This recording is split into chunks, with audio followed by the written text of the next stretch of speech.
ಗೀತಾ ಸವಿರುಚಿ. ಇವತ್ತಿನ ನಮ್ಮ ವಿಡಿಯೋದಲ್ಲಿ ಮ್ಯಾಗಿ ಭೇಲ್ ಯಾವ ಥರ ಪ್ರಿಪೇರ್ ಮಾಡಬೇಕು ಅಂತ ತೋರಿಸ್ತೀನಿ. ಈಗ ಟ್ರೆಂಡಿಂಗಲ್ಲಿ ನಡೀತಾ ಇರೋ ಈ ಮ್ಯಾಗಿ ಭೇಲ್ ತುಂಬಾ ಟೇಸ್ಟಿಯಾಗಿದೆ. ನಾರ್ಮಲ್ ಆಗಿ ನಾವು ಮಂಡಕ್ಕಿಯಿಂದ ಈ ಭೇಲ್ ಮಾಡ್ಕೊತೀವಲ್ವಾ, ಆದರೆ ಈ ಥರ ಮ್ಯಾಗಿಯಿಂದ ತುಂಬಾ ಟೇಸ್ಟಿಯಾಗಿ ಸಿಂಪಲ್ಲಾಗಿ ಈ ಮ್ಯಾಗಿ ಭೇಲ್ ಯಾವ ಥರ ಪ್ರಿಪೇರ್ ಮಾಡಬೇಕು ಅಂತ ನಾನು ತೋರಿಸ್ತೀನಿ.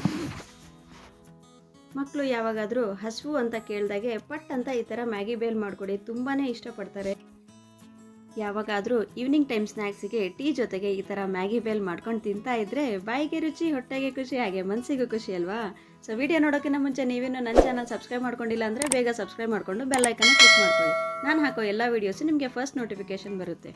ಈಗ ಈ ಮ್ಯಾಗಿ ಭೇಲ್ ಯಾವ ಥರ ಪ್ರಿಪೇರ್ ಮಾಡಬೇಕು ಇದ್ರ ವಿಡಿಯೋ ನೋಡ್ಕೊಂಬಂದುಬಿಡೋಣವಾ?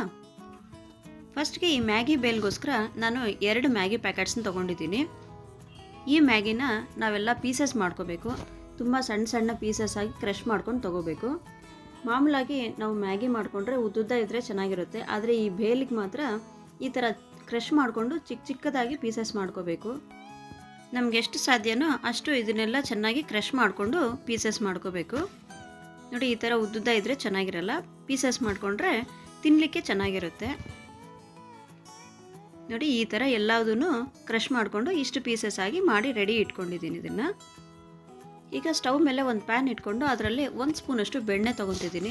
ಬೆಣ್ಣೆ ಅಥವಾ ತುಪ್ಪ ಯಾವುದಾದ್ರೂ ತೊಗೋಬೋದು. ನೀವು ಯಾವ್ದು ತೊಗೊಂಡ್ರೆ ತಿನ್ನಬೇಕಾದ್ರೆ ಬೇಲ್ ಅದೇ ಫ್ಲೇವರಲ್ಲಿ ಇರುತ್ತೆ. ಈ ಬೆಣ್ಣೆ ಎಲ್ಲ ಸ್ವಲ್ಪ ಚೆನ್ನಾಗಿ ಕರಗಿಸ್ಕೊತೀನಿ. ಬೆಣ್ಣೆಯಿಂದ ಫ್ಲೇವರ್ ತುಂಬ ಚೆನ್ನಾಗಿರುತ್ತೆ ಬೇಲಿಗೆ. ನೋಡಿ, ಈ ಬೆಣ್ಣೆ ಎಲ್ಲ ಸ್ವಲ್ಪ ಚೆನ್ನಾಗಿ ಈ ಥರ ಕರಗಿಸ್ಕೋಬೇಕು. ಇದೆಲ್ಲ ಕರಿಗಾದ್ಮೇಲೆ ನಾವು ಪೀಸಸ್ ಮಾಡ್ಕೊಂಡಿರೋ ಮ್ಯಾಗಿ ಇದೆ ಅಲ್ವಾ, ಅದನ್ನೆಲ್ಲ ಹಾಕ್ಕೊಂಡು ಇದರಲ್ಲಿ ಸ್ವಲ್ಪ ಲೋ ಫ್ಲೇಮಲ್ಲಿ ಇಟ್ಕೊಂಡು ಫ್ರೈ ಮಾಡ್ಕೋಬೇಕು. ಈ ಮ್ಯಾಗಿ ಎಲ್ಲ ಸ್ವಲ್ಪ ಕೆಂಪಗಾಗಬೇಕು, ಸ್ವಲ್ಪ ಕ್ರಿಸ್ಪಿ ಆಗಬೇಕು, ಅಷ್ಟರವರೆಗೂ ಫ್ರೈ ಮಾಡ್ಕೋಬೇಕಾಗತ್ತೆ. ನೋಡಿ, ಸ್ವಲ್ಪ ಈ ಥರ ಕಲರ್ ಚೇಂಜ್ ಆಗ್ತಾ ಹೋಗುತ್ತೆ. ಈ ಥರ ಸ್ವಲ್ಪ ಕಲರ್ ಚೇಂಜ್ ಆದಮೇಲೆ ನೀವು ಒಂದು ಸ್ವಲ್ಪ ಟೇಸ್ಟ್ ನೋಡಿಕೊಂಡು ಸ್ವಲ್ಪ ಕ್ರಿಸ್ಪಿ ಆಗಿದೆ, ಕರಮ್ ಅಂತಿದೆ ಅಂದರೆ ಆವಾಗ ಸ್ಟವ್ ಆಫ್ ಮಾಡ್ಕೊಂಬಿಡ್ಬೋದು. ನೋಡಿ, ಈ ಥರ ಪರ್ಫೆಕ್ಟಾಗಿ ಫ್ರೈ ಮಾಡ್ಕೋಬೇಕು. ಇದು ಸೀದೋಗ್ದಂಗೆ ನೋಡ್ಕೋಬೇಕು. ಇದು ರೆಡಿ ಆಗಿದೆ. ಈಗ ಸ್ಟವ್ ಆಫ್ ಮಾಡಿಕೊಂಡು ಇದನ್ನೆಲ್ಲ ಒಂದು ಬೌಲಿಗೆ ಟ್ರಾನ್ಸ್ಫರ್ ಮಾಡ್ಕೊತೀನಿ. ಈ ಥರ ಸ್ವಲ್ಪ ಅಗಲ ಇರೋ ಬೌಲ್ ತೊಗೊಂಡ್ರೆ ಚೆನ್ನಾಗಿರುತ್ತೆ. ಇದರಲ್ಲಿ ಎಲ್ಲ ಮಿಕ್ಸ್ ಮಾಡ್ಕೊಳ್ಳಿಕ್ಕೆ ಈಸಿ ಆಗುತ್ತೆ. ಈಗ ಇದನ್ನೆಲ್ಲ ಬೌಲಲ್ಲಿ ಹಾಕ್ಕೊಂಡ್ಮೇಲೆ ಇದಕ್ಕೆ 2 ಸ್ಪೂನಷ್ಟು ಚಿಕ್ಕದಾಗಿ ಕಟ್ ಮಾಡ್ಕೊಂಡಿರೋ ಈರುಳ್ಳಿ ಹಾಕ್ಕೊತಿದ್ದೀನಿ.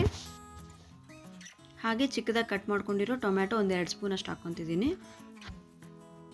ಸ್ವಲ್ಪ ಕೊತ್ತಂಬರಿ ಸೊಪ್ಪು, ಹಾಗೆ ನಾವು ಮ್ಯಾಗಿ ತೊಗೊಂಡಿದ್ದೀವಲ್ವ ಅದರಲ್ಲಿರೋ ಮ್ಯಾಗಿ ಪ್ಯಾಕೆಟ್ಸ್ನ 2 ಪ್ಯಾಕೆಟ್ನಷ್ಟು ಹಾಕ್ಕೊಂಡಿದ್ದೀನಿ. ಇದರಲ್ಲಿ ಸ್ವಲ್ಪ ಉಪ್ಪು, ಹಾಗೆ ಸ್ವಲ್ಪ ಅಚ್ಕಾರದ ಪುಡಿ. ಉಪ್ಪು ಖಾರ ಎಲ್ಲ ನಿಮ್ಮ ಟೇಸ್ಟಿಗೆ ತಕ್ಕಂಗೆ ಹೆಚ್ಚು ಕಡಿಮೆ ಅಡ್ಜಸ್ಟ್ ಮಾಡ್ಕೋಬೋದು.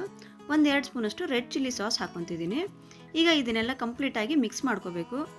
ಚೆನ್ನಾಗಿ ಮಿಕ್ಸ್ ಮಾಡಿಕೊಂಡ್ರೆ ಟೇಸ್ಟ್ ಚೆನ್ನಾಗಿರುತ್ತೆ. ಇದು ಉಪ್ಪು ಖಾರ ಹುಳಿ ಎಲ್ಲ ಕಂಪ್ಲೀಟಾಗಿ ಮಿಕ್ಸ್ ಆಗಬೇಕು.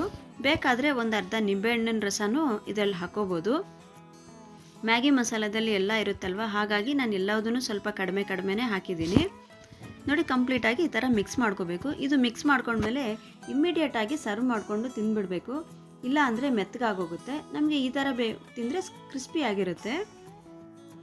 ನೋಡಿದ್ರಾ, ಮ್ಯಾಗಿ ಭೇಲ್ ಮಾಡೋದು ಎಷ್ಟು ಸಿಂಪಲ್ ಅಲ್ವಾ?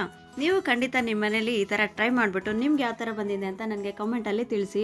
ನೀವಿನ್ನೂ ನನ್ನ ಚಾನಲ್ ಸಬ್ಸ್ಕ್ರೈಬ್ ಮಾಡ್ಕೊಂಡಿಲ್ಲ ಅಂದರೆ ಬೇಗ ಸಬ್ಸ್ಕ್ರೈಬ್ ಮಾಡಿಕೊಂಡು ಬೆಲ್ ಐಕನ್ನ ಕ್ಲಿಕ್ ಮಾಡ್ಕೊಳ್ಳಿ. ನಾನು ಹಾಕೋ ಎಲ್ಲ ವೀಡಿಯೋಸು ನಿಮಗೆ ಫಸ್ಟ್ ನೋಟಿಫಿಕೇಷನ್ ಬರುತ್ತೆ.